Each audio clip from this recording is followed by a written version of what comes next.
Assalamualaikum. Hai teman-teman, balik lagi di konten ngobrolin buku episode kelima. Episode kelima ini kita kedatangan bintang tamu yang istimewa.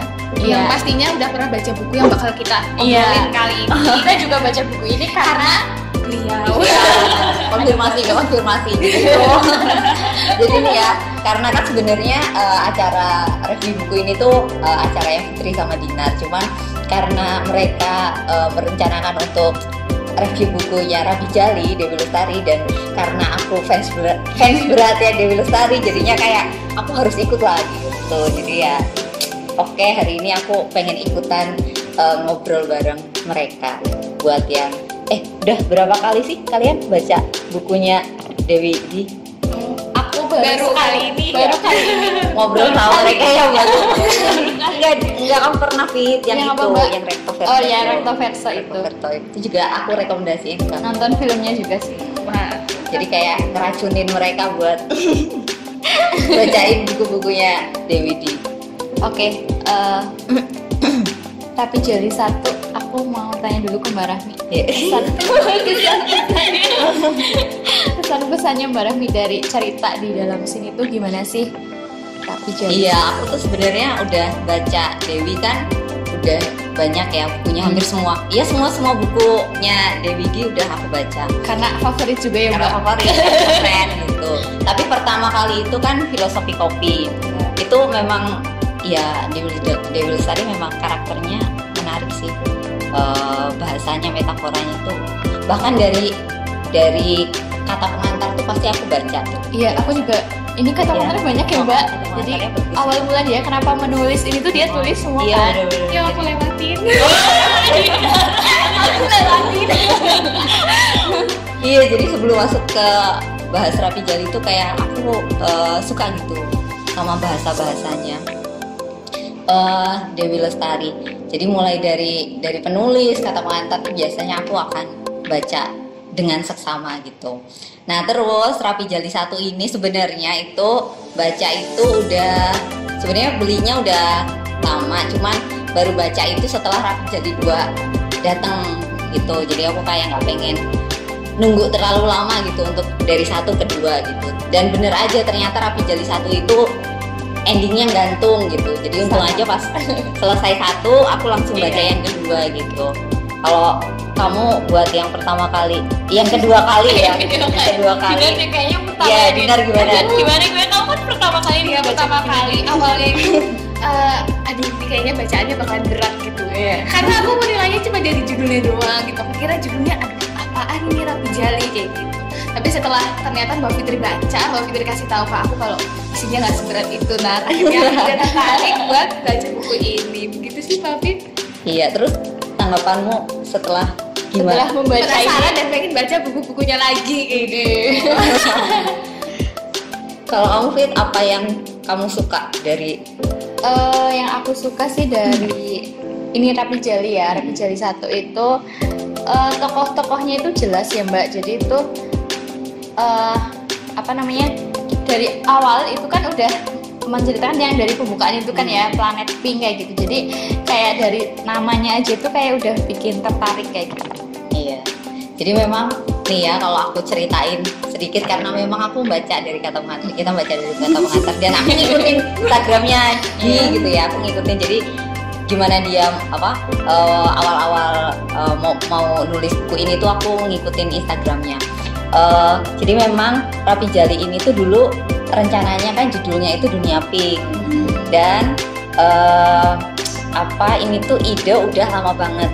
Dia kan lahir dari dunia musik ya si Dewi Lestari, cuma kayaknya dia ngerasa pengen nulis tentang musik tapi belum kesampaian gitu. Jadi ide tentang buku bertema musik itu tuh udah 7 tahun yang lalu, tapi malah kebentur tulisan-tulisannya yang lain, entah itu Aroma Karsa, Supernova kayak gitu. Jadinya kayak akhirnya belum terselesaikan dan baru tuntas, baru terpenuhi hutangnya itu sekarang gitu tentang, dan akhirnya judulnya Rapi Jali.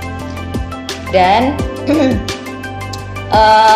Emang gitu sih kalau aku ya dari Rapi Jali 1 ini yang aku pertama yang aku maknai gitu ya, yang aku maknai itu tentang prosesnya dulu. Aku suka proses di menulis gitu, proses bagaimana dia menceritakan kalau segala hutang itu harus dibayar, termasuk hutang kepada diri sendiri. Gitu. Justru malah hutang kepada diri sendiri itu kita harus ngelis apa sih yang pernah kita hutangkan pada diri sendiri, itu harus kita list dan memang harus kita tuntaskan. Dan aku memang akhirnya aku sadar itu ketika di nulis ini gitu, karena dia mau membalas hutang, membayar hutang pada dirinya gitu, karena dia pernah punya hutang ide gitu di dunia semesta gitu. Akhirnya dia. Terus yang kedua, ya aku suka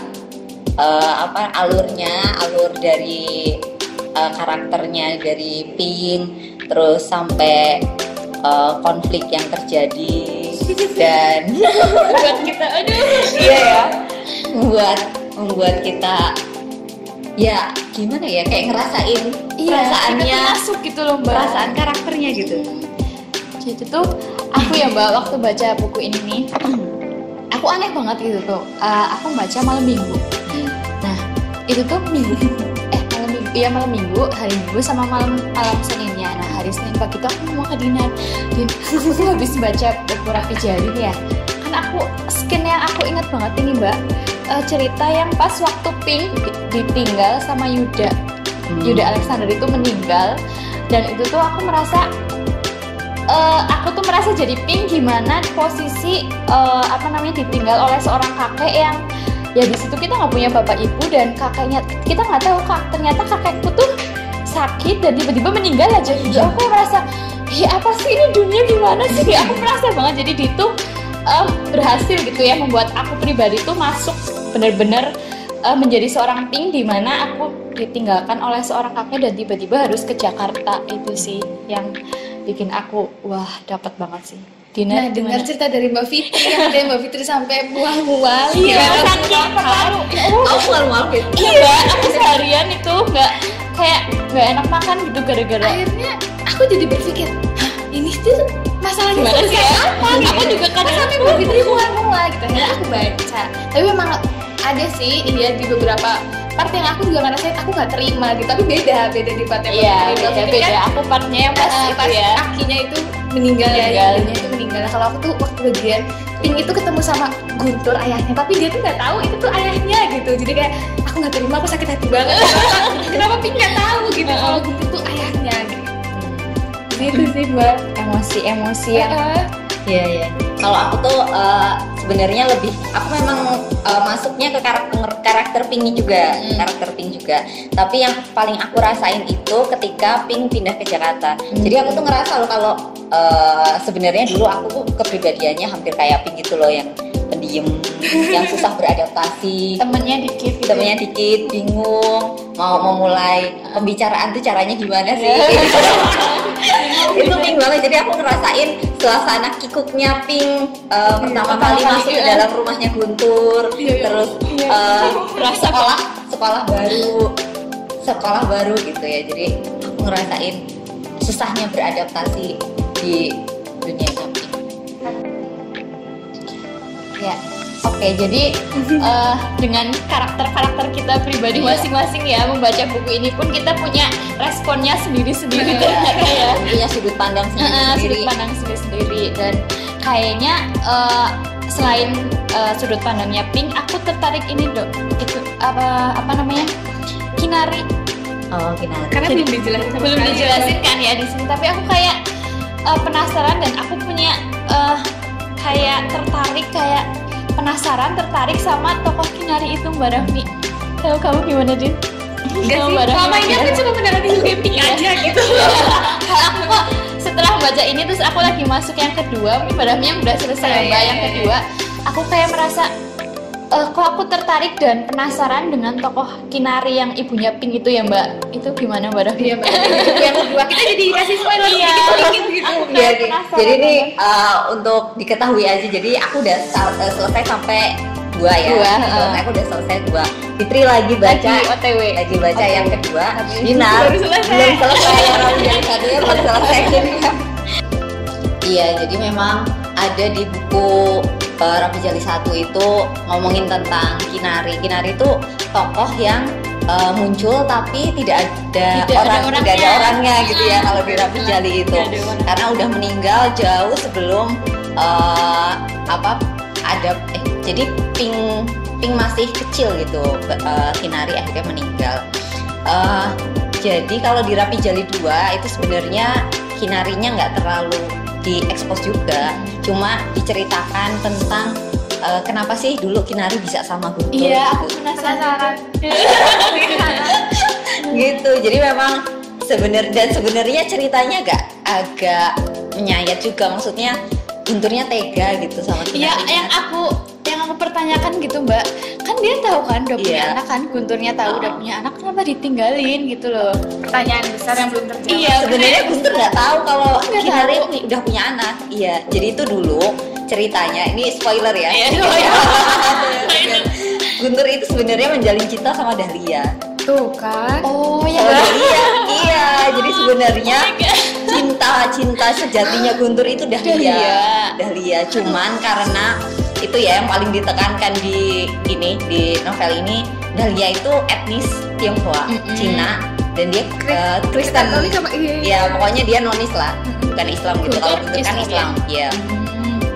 Nah, terus akhirnya Iya, tapi kan bapaknya Guntur kan pejabat ya. Iya. Gitu. Jadi kayak nggak disetujui gitu loh kalau misalkan nanti Guntur itu berhubungan sama Dahlia itu. Nah, di tengah stres-stresnya dia nggak bisa berhubungan sama Dahlia itu, dia ke pantai apa? Batu Karas ya. Julang. Iya. Di Batu Karas. Terus akhirnya dia ketemu sama Kinari. Nah, disitulah akhirnya kayak seolah-olah si Guntur itu menemukan seseorang yang bisa diajak untuk bersandar kayak gitu. Kinari Ya, itu. iya Kinari itu bisa untuk cerita, terus di tengah depresinya dia gitu karena nggak bisa berhubungan sama Dahlia itu. Kinari. Iya. Tapi kasihan. Iya benar. Ya Allah. Iya sampai akhirnya Kinari hamil itu ya sama Guntur. Cuman waktu Guntur balik ke ini, jadi sebenarnya ini balik lagi ya, waktu Guntur ke sana ke mana? Batu Karas itu tuh dia udah mulai dijodohin gitu loh sama orang tuanya sama istrinya, Yang ibunya. Sarnita. Iya Sarnita. Jadi Guntur ada 3 cewek di Iya, belakangnya, tiga cewek. ya, Kinari sama Sarnita. Secara karakter memang Guntur orangnya agak kurang bisa mengambil keputusan, ngambil sikap kayak gitu sebagai Iya, cowok kayak- sih memang. Iya sih Mbak. agak bingungan orangnya, agak nggak enakan kayak Melo gitu ya. Iya. Tuh, cowoknya kayak gitu. Ngeselkan tau gak sih? Iya kayak gitu. Akhirnya sebenarnya dia masih dalam proses dijodohin juga sama si Sarnita itu gitu. Jadi ya posisinya dia itu agak nggak jelas juga Guntur itu. Tapi di Batu Karas dia beraninya menjalin hubungan Iya, dengan Kinari sampai dia gitu. sampai hamil gitu ya. Tapi Kinari itu tahu sebenarnya kalau si Guntur itu nggak mungkin berhubungan sama dia. Maksudnya nggak mungkin menjalin komitmen gitu sama. Tapi Kinari juga udah jatuh cinta sih sama Gunturnya. Ya, jadi ya meskipun si Gunturnya gitu, meskipun tahu kalau Guntur bakal nikah nanti balik ke Jakarta akan nikah sama Sarnita gitu, tapi ya tetap aja Kinarinya terus gitu ke Gunturnya gitu. Itu sih ya, cinta ya. Jadi Guntur balik ke Jakarta, terus Kinarinya hamil, tapi Kinari nggak mau ngasih tahu karena nggak tega gitu. Nggak tega Mbak. Nggak tega karena Guntur balik ke Jakarta itu kan karena dia tahu kalau dia pulang ke Jakarta akan menikah dengan Sarnita gitu. Itu sih kan jadi tahu sekarang jawabannya. Aku jadi tahu kenapa aku penasaran sama Kinari. Mungkin Kinari itu perempuan yang kayaknya langka ya Mbak. Karena kita kayaknya sebagai perempuan kayaknya Iya. Nggak bakal kayak gitu deh. Nggak bakal kayak gitu deh. Iya, jadi keunikannya Kinari kalau menurutku tuh sebenarnya dia tuh perempuan yang unik, tapi itu karena tinggal di desa ya. Jadi tuh kayak aku membayangkan dia tuh tidak menemukan laki-laki yang pas buat tidak dia. Guntur mungkin kayak orang baru yang buat dia. Iya, nyambung diajak ngobrol gitu mungkin ya. Terus akhirnya ya jatuh cinta gitu karena mungkin di desa dia akhirnya nggak menemukan yang sefrekuensi gitu. Akhirnya dia benar-benar yang bucin banget sama si Guntur gitu. Ya itu sih cerita tentang Kinari yang tidak ada wujudnya di. Iya sih, akhirnya aku jadi tahu ternyata Kinari adalah perempuan yang awal mulanya Pink dan gitu. Kalau kamu Din, apa yang paling bikin penasaran di 1 dan 2 nanti dan 3 mungkin? Sama kayak Mbak Fitri sebenarnya, Mbak Rami, lebih Kinari itu siapa, kayak gimana, kenapa bisa ketemu Guntur gitu. Gimana sih awalnya sampai Guntur ke Batu Karas ketemu sama Kinari. Terus nih Mbak Rami, tapi ternyata sudah sedikit terjawab dari spoiler. Dan aku sudah sedikit, aduh kenapa begitu. Iya. Jadi semakin penasaran harus juga. Iya. Dan dari semua kejadian itu ya terbayar akhirnya nanti Guntur akan dihantui rasa bersalah yang sangat. Iyalah. Di 3 yang Justru aku paling menangis tuh di posisinya Guntur kok di Rapi Jali 2. Aku paling terseduh-seduh ketika berada di posisinya Guntur. Nggak bayangin hidup dengan perasaan bersalah yang sebegitu besarnya, ke Kinarinya, ke Pingnya, ke Ardi, ke Salita, ke Dahlia, semuanya, ke Yuda, ke semuanya dia nggak.